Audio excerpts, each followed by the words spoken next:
Ever wonder Japanese cooking is complicated? Don't worry, because today we're gonna make typical Japanese breakfast step by step. And also you might be wondering why Japanese look so young and live so long. I think my grandparents are not exception because I have a grandparent. My grandfather is 104 and my grandmother is 94.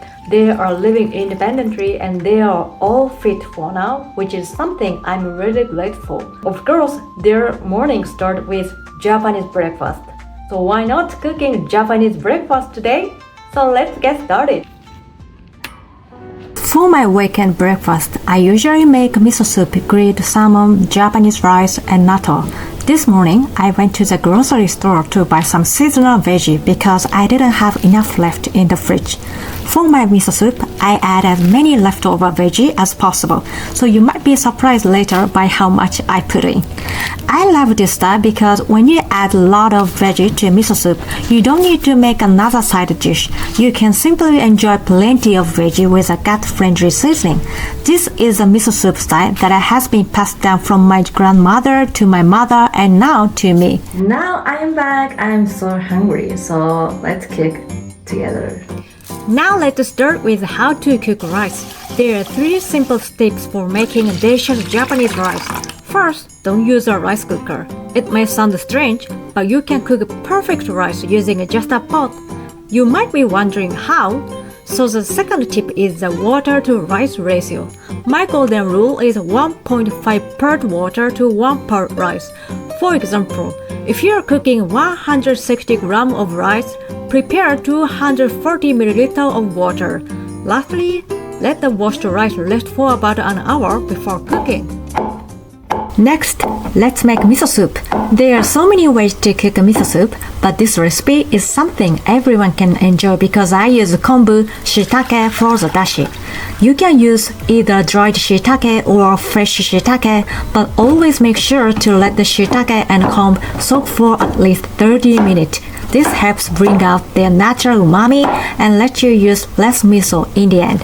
You can add any veggie you like, so while the kombu and shiitake are soaking, you can cut your veggies into small pieces.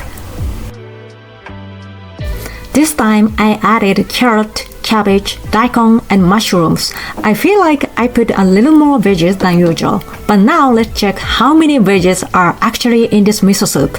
It's about 350 grams, which is a recommended daily vegetable intake in Japan. That means you can easily get enough veggies just by eating miso soup. While the miso soup is cooking, let's grill the fish.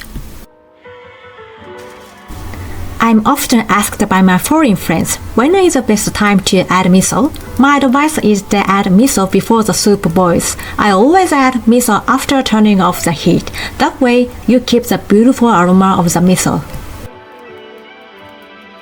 For natto, I always mix it really well because I like it extra sticky. A tip from my family is to add green onion and sesame seeds. It makes the natto more flavorful and healthier. Now it's time to serve everything. This is my weekend Japanese breakfast. I say weekend because even though it looks simple, cooking Japanese food without a modern shortcut like instant dashi or rice cooker and doing it the traditional way takes more time. I know that for people like us who are busy every day, it's hard to cook like this. But I believe it's worth taking the time because the more effort you put into cooking, the more delicious it becomes. Maybe this even applies to everything in life. That's why I enjoy this style on weekend, and I hope you'll try my Japanese cooking on one of your weekends too.